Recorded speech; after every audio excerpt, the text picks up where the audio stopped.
Spring's here. I'm so excited I wet my plants. We laugh, but good watering is serious business for gardeners. It's more than just pouring water. It's about giving plants what they need when they need it. Just like us, plants need water to live. Water helps them grow strong roots, stems, and leaves. It also helps them take up nutrients from the soil. Without enough water, plants wilt and die, but too much water can be just as bad. Overwatering can suffocate roots, making it impossible for them to breathe. This can lead to root rot and other problems. So how do we find the right balance? Let's dive into some time-tested watering techniques. For centuries, people have developed clever ways to water their gardens. Some methods are ancient, passed down through generations. Others are modern, using new technology to be more efficient. Traditional methods often involve careful observation and a deep understanding of the local climate. For example, in dry regions, people have long used techniques like Ola irrigation. This involves burying clay pots in the ground and filling them with water. The water slowly seeps out, providing a consistent source of moisture to plant roots. Modern methods often focus on automation and precision. Drip irrigation systems use timers and tubes to deliver water directly to plant roots, minimizing waste. Sprinkler systems can be programmed to water specific areas at specific times. Whether traditional or modern, the goal is the same: to provide the right amount of water at the right time. Let's explore some popular watering methods in more detail. Hand watering. This is the most basic method, using a watering can or hose. It allows for targeted watering but can be time-consuming for large gardens. Soaker hoses. These porous hoses are laid on the ground and slowly release water over a wide area. They're efficient and great for even watering. Drip irrigation.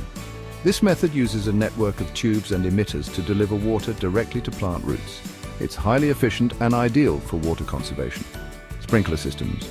These systems use sprinklers to spray water over a wide area. They're convenient but can waste water if not used carefully. Ola irrigation. This ancient technique uses buried clay pots to provide a slow, steady supply of water to plants. Each method has its pros and cons. The best choice depends on your garden size, budget, and personal preferences. Section 4, Watering Wisdom, Step-by-Step Guide for Lush Gardens. Let's get practical. Here's a simple guide to implementing some of these watering techniques. Hand watering. 1. Use a watering can with a rose attachment for gentle watering. 2. Water the base of the plant, avoiding the leaves. 3. Water deeply and less frequently, allowing the soil to dry out slightly between waterings. Soaker hoses. 1. Lay the hose along the base of your plants, ensuring it covers the entire root zone. 2. Connect the hose to a water source and turn on the water. 3. Let the hose run for an hour or two, or until the soil is thoroughly moistened. Drip irrigation. 1. Plan your system, mapping out the location of your plants and the length of tubing needed. 2. Install the main line and connect it to a water source. 3. Run branch lines to each plant, installing emitters at the base of each plant. 4. Connect the system to a timer to automate watering. Remember, these are just basic guidelines. Always adjust your watering schedule based on the specific needs of your plants and the local climate. Section 5, Layered Farming, a Symphony of Space and Sustainability. Now let's travel to Japan, where innovative gardening techniques have flourished for centuries. One such technique is layered farming, known as tannen in Japanese. Imagine a multi-story garden where plants grow not just on the ground, but also on shelves, trellises, and even hanging baskets. That's the essence of layered farming. This method maximizes space, allowing gardeners to grow more food in a smaller area. It's especially beneficial in urban areas where land is scarce. But layered farming is more than just space saving. It also promotes biodiversity and creates a more resilient ecosystem. Section 6, Japanese Influence, Harmony in Horticulture. The principles of layered farming are deeply rooted in Japanese culture, which emphasizes harmony with nature and efficient use of resources.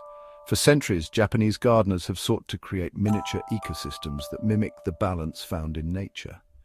This philosophy is evident in traditional Japanese gardens, which often feature a variety of plants carefully arranged to create a sense of peace and tranquility. These gardens often incorporate elements like water features, rocks, and carefully pruned trees to create a harmonious balance. The same principles apply to layered farming. By carefully selecting and arranging plants, gardeners can create a self-sustaining system where plants thrive in different layers, each benefiting from the others. Section 7. From Garden to Table. Practical tips for home gardeners. Ready to bring a touch of Japanese ingenuity to your own garden? Here are some practical tips for incorporating layered farming. Vertical gardening. Use trellises, walls, or hanging baskets to grow climbing plants like tomatoes, cucumbers, and beans. Stackable planters. Create layers with stackable planters, placing taller plants on top and shorter ones below. Companion planting. Choose plants that grow well together, such as basil and tomatoes, or lettuce and carrots. Utilize sunlight. Position your layers to maximize sunlight exposure for all plants. Even if you don't have a large yard, you can still enjoy the benefits of layered farming. A small balcony, or even a sunny windowsill, can be transformed into a thriving mini garden. Remember, gardening is a journey, not a destination. Experiment, have fun, and don't be afraid to get your hands dirty. And if you're ever feeling overwhelmed, just remember that even the most experienced gardeners started somewhere. Spring's here. I'm so excited I wet my plants.